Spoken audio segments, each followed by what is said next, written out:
동키의 주식생활. 안녕하십니까 구독자 여러분, 동키입니다. 오늘은 4월 7일 화요일인데요. 오늘 시장은 굉장히 힘든 시장이었어요. 보시면 코스피 같은 경우는 0.8% 정도 상승을 했고 코스닥 같은 경우는 1% 정도 하락을 했습니다. 투자자 매매 동향을 보시게 되면 외국인이 코스피와 코스닥에서 순매수가 나타났습니다.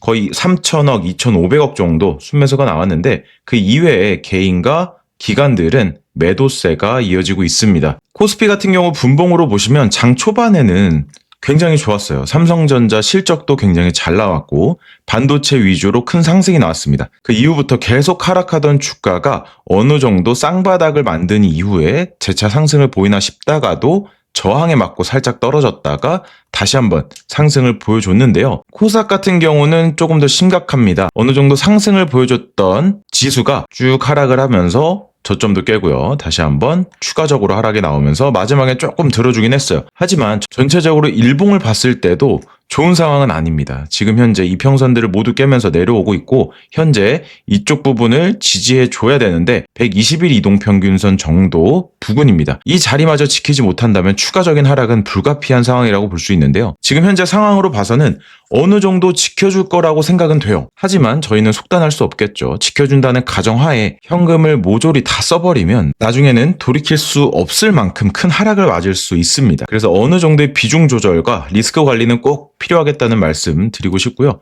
코스피의 일봉 차트를 보시게 되면 그래도 어느 정도 22평까지 올라오나 싶다가도 다시 한번 하락이 나왔어요. 하지만 코스닥보다는 꽤나 긍정적인 상황이라고 볼 수 있는데요. 이 부분에 있어서는 오늘 저녁 라이브를 통해서 다시 한번 말씀드리도록 하겠습니다. 그리고 오늘은 예정에 없던 라이브를 진행함에 있어서 일단 간단하게 일지만 먼저 좀 보여드리고요. 스윙으로 괜찮을 만한 종목 몇 가지만 좀 말씀을 드리도록 할게요.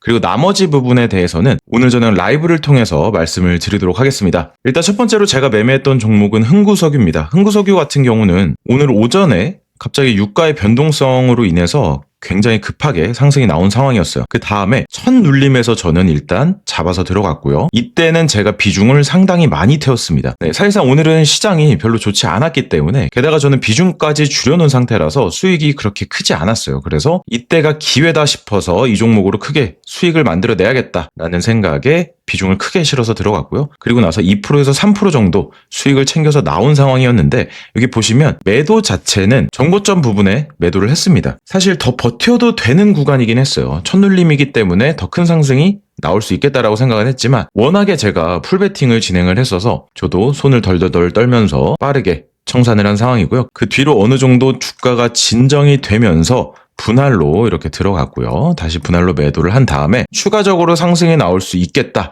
왜냐하면 어느 정도 저점을 높여가는 게 보였기 때문에 추가적인 상승을 예측을 해서 눌림의 분할로서 이렇게 진입을 한 걸 볼 수 있고요. 그 다음에 추가적으로 대금이 터지면서 상승이 나왔을 때 분할로 매도를 하고 다시 한번 재상승에 대한 첫 눌림에 들어가서 다시 2% 정도 마지막으로는 수익을 챙기고 나왔습니다. 그 이후로도 추가적으로 상승이 나오고 다시 하락이 나왔어요. 하지만 흥구석유, 흥하해운 이런 종목들은 데이 트레이딩으로 끝내야 된다라는 저의 그 기준이 있기 때문에 데이 트레이딩으로 최대한 마무리를 지었습니다. 그 다음은 흥하해운입니다. 이 종목 같은 경우도 흥구석유랑 같은 타이밍에 들어왔어요. 두 종목 모두 제가 매수 체결을 걸어놨던 상황이어서 매수가 깔끔하게 된 상황이고 그 뒤로 한 3% 정도 상승이 나와서 매도를 했습니다. 그 다음에 흥구석유는 제가 매매를 계속했는데 흥하해운은 하지 않은 이유는 확실하게 있습니다. 바로 유가 때문인데요. 확실하게 유가가 요동치면 흥하해운도 움직이긴 움직여요. 하지만 확실하게 직접적으로 가장 강하게 움직이는 것은 흥구석유죠. 그렇기 때문에 저는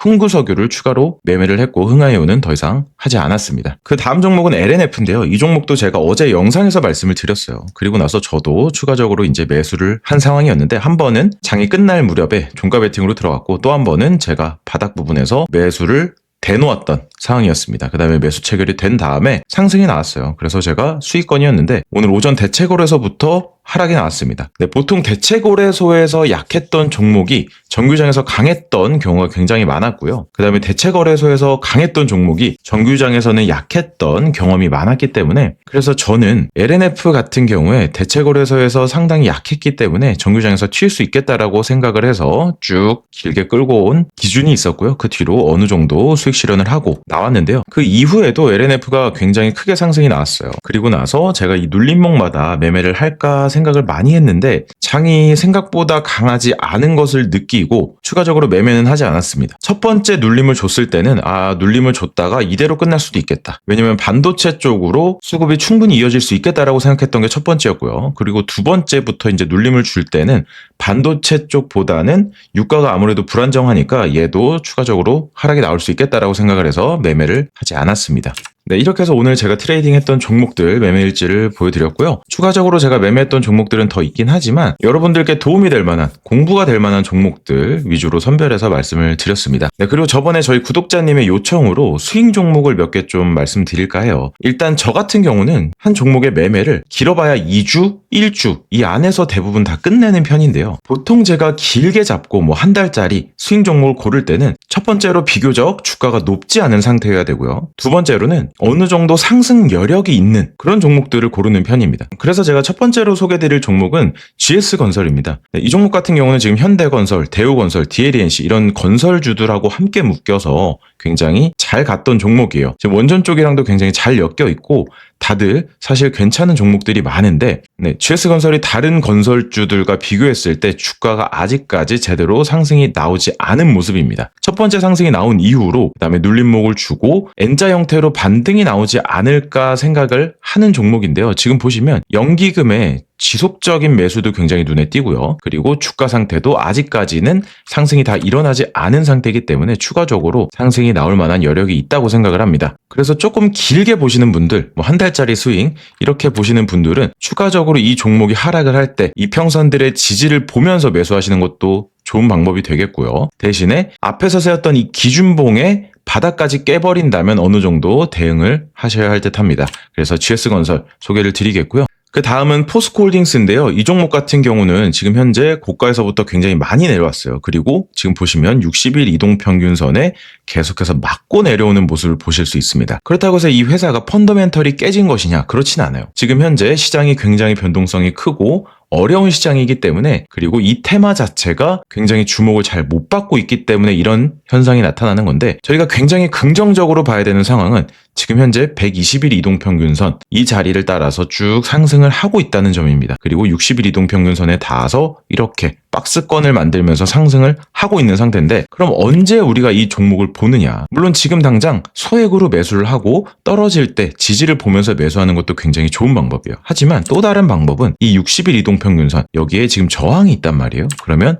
이 위를 뚫고 올라왔을 때부터 보는 것도 굉장히 좋은 방법이라고 생각이 됩니다. 수급을 보시면 오늘 같은 경우는 기관에서 특히 금투에서 굉장히 많은 매도가 나왔어요. 이전의 수급을 보시게 되면 금투뿐만이 아니라 연기금 쪽에서 많은 매수가 들어왔던 거를 확인할 수 있습니다. 그렇기 때문에 이 종목도 언젠간 올라간다. 하지만 우리가 그 중요한 타이밍을 보는 것이 중요하겠다라고 생각이 됩니다. 그리고 언제나 이 기준봉이 훼손되었을 때는 깔끔하게 손절을 하든 추가적인 대응을 하든 그런 기준을 가지고 매매하는 것도 굉장히 중요하다고 말씀을 드리고 싶습니다. 그러면 오늘 영상은 여기서 마치도록 하고요. 나머지 스윙 종목이나 추가적으로 데이 트레이딩에 있어서 굉장히 좋은 정보들, 좋은 종목들은 제가 오늘 저녁 라이브에서 이어서 말씀드리도록 하겠습니다. 이상으로 동키였습니다. 감사합니다.